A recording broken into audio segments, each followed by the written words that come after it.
I used to be really insecure. I used to let these insecurities dominate my life in ways that I now do not. Due to the benefit of experience and accumulated wisdom, I'm able to now see how these insecurities held me back and why it was unwise for me to approach them in the way that I did. I want to preface this video by saying that insecurity is a normal part of life. We all feel insecure about certain parts of ourselves that we're usually ashamed of. We usually can't do anything about them, and we usually see them as defining aspects of ourselves. And so we invest much energy into trying to change them in any way we can, into trying to resolve what we see and perceive as an inadequacy, whether that be an imagined inadequacy or a real and tangible one. Oftentimes, it's not the insecurity, though, that holds us back from doing things that are meaningful and worthwhile in life. It's often not the insecurities themselves that stop us from being good and from doing what's right. It's usually our judgments about them. It's usually the response we have to our insecurity. The things that I used to be most insecure about were my face, because I got quite a lot of spots during puberty, and that made me very self-conscious of that. And my teeth as well, because they're not perfect, and a lot of people, like straight white teeth and all of this stuff, but I'm not blessed with that. So those were two things that I fixated on quite a lot, especially during puberty and early adolescence. Looking back, I understand why they caused me issue, but they held me back from doing things I know I could have done if I hadn't put too much stock into those insecurities and the effect that they have over my life. We determine the meaning that we give to events, and you can either see something as a detriment or as a benefit based on the perspective from which you see the thing.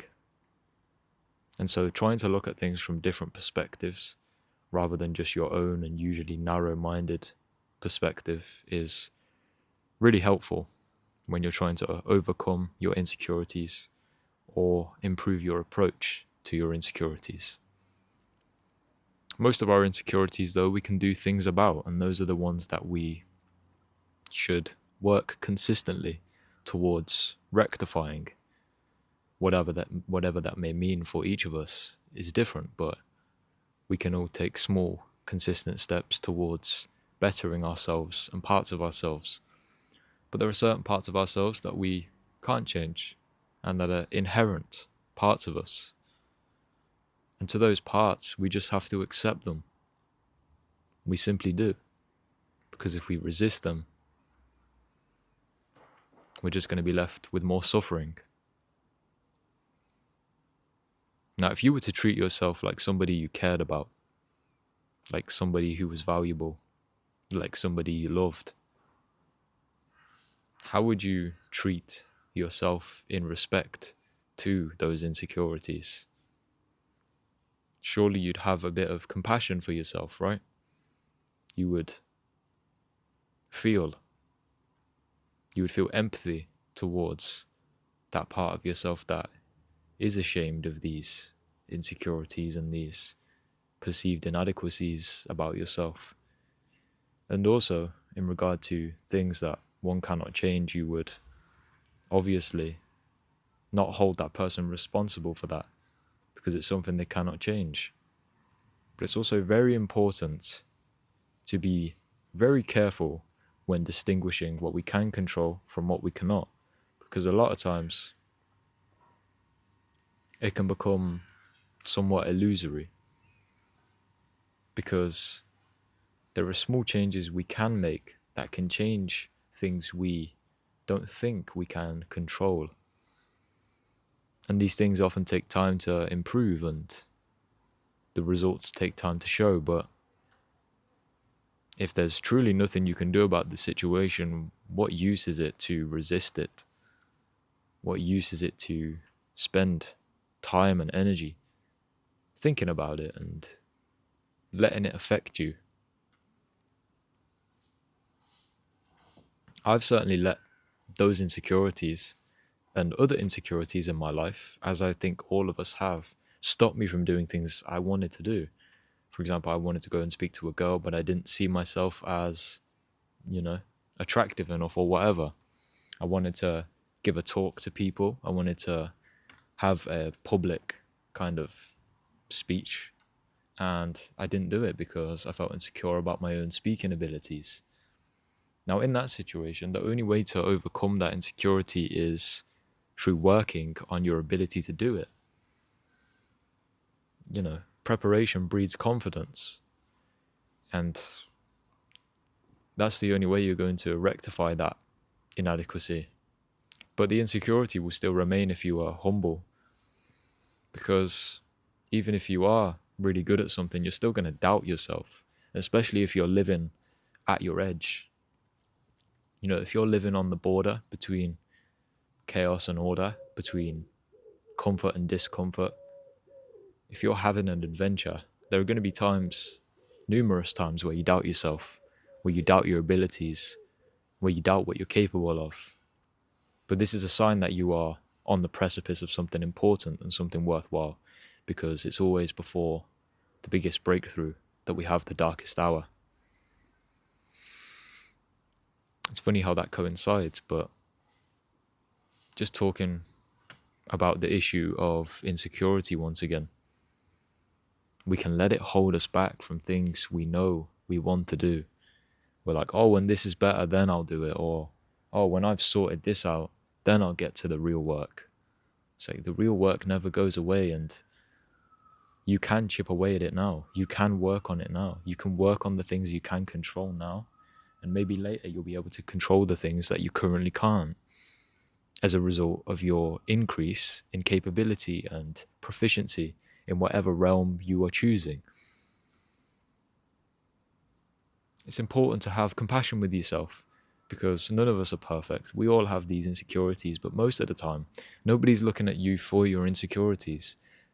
People look at other people for the whole package, and that's how you look at other people. So why don't you look at yourself that way?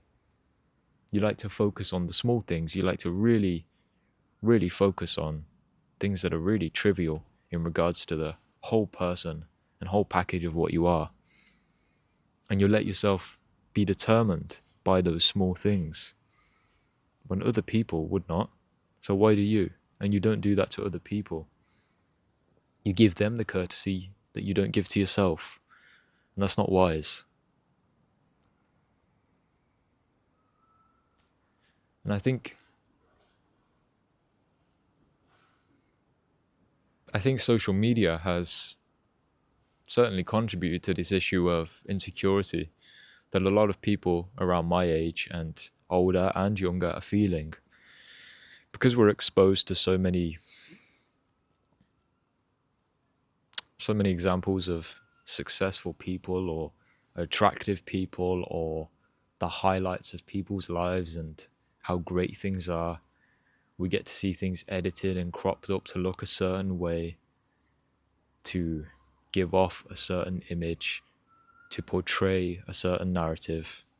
We often get lost in that.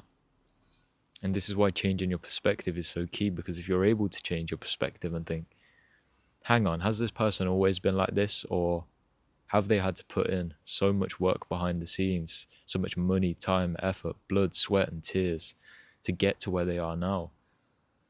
We don't see that when we just see the final result. And that seems to be everything that people are concerned with these days, the final result.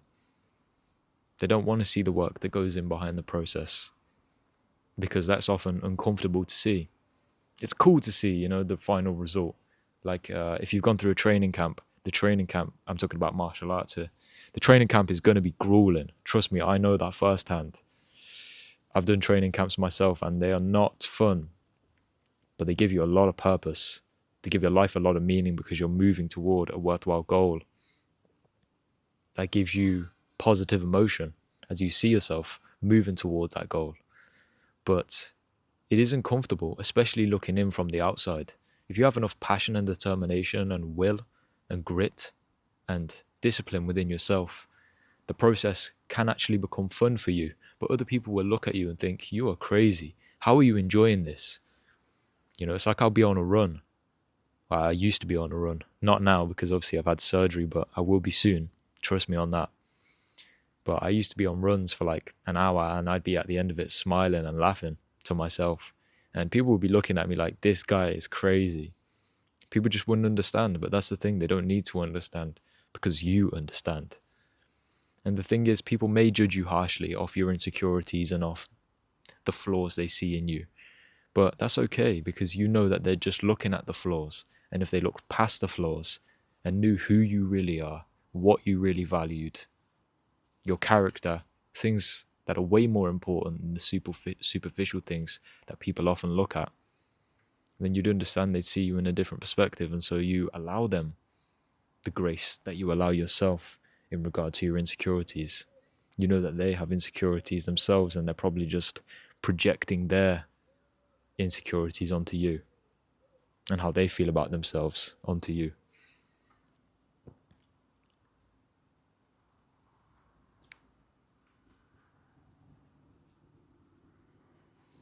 I just wanted to make this video for anybody who's perhaps struggling with insecurity, as I know in this day and age, it's a very prevalent issue that I think a lot of people are struggling with, but few people seem to talk about, because it is a vulnerable topic, talking about what you are insecure about when you are by yourself. These are things that usually go on in the minds of people, in the thoughts of people. They don't often verbalize what is going on within themselves, but I think it's important to do so. But to do so from a non-emotional and detached perspective, because if we become too attached to it and if we become too emotional, that can cloud our judgment. So when I'm judging this, I'm seeing it as, okay, I might be insecure about this thing, but am I going to let it hold me back from doing what I really want to do? Am I going to let it hold me back from being better in all the ways that I could be better? Just because I can't be better in this one area, and I am limited, whether that be through external factors or internal factors, to change this thing. I might not be able to do that, but what can I work on? What can I improve? And how can I not let this hold me back more than it already does? Because there are going to be ways it holds you back that you can't do anything about, but there are going to be ways it holds you back that you can definitely do something about. And that's often in your own response to these insecurities that you're having. How much thought are you putting into it? You know, how critical are you being of yourself? Ask yourself, would you be that critical of somebody else that you cared about? The answer is no. Do you judge people for their single attributes, or do you judge people as summations of all their attributes, as whole? This is just a few questions to kind of get your mind asking itself and asking yourself about your own insecurities. A lot of times they hold us back from having good things in our lives that we really want to have. But it's because we perceive the insecurity as limiting that we don't take those steps. It's the self-limiting beliefs, you know, and they can be very destructive.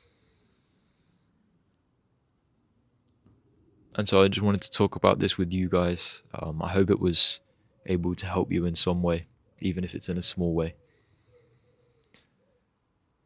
My goal of this channel is to spread messages like this, to spread hope, wisdom, optimism, and courage and strength, and promote that.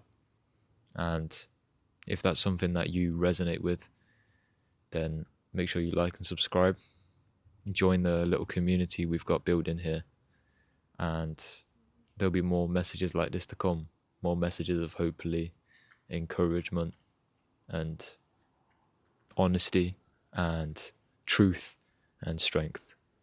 to hopefully help you be a better person in your life so that you can contribute better to the world and also just live a better life. Because, I mean, that's what we all want, right?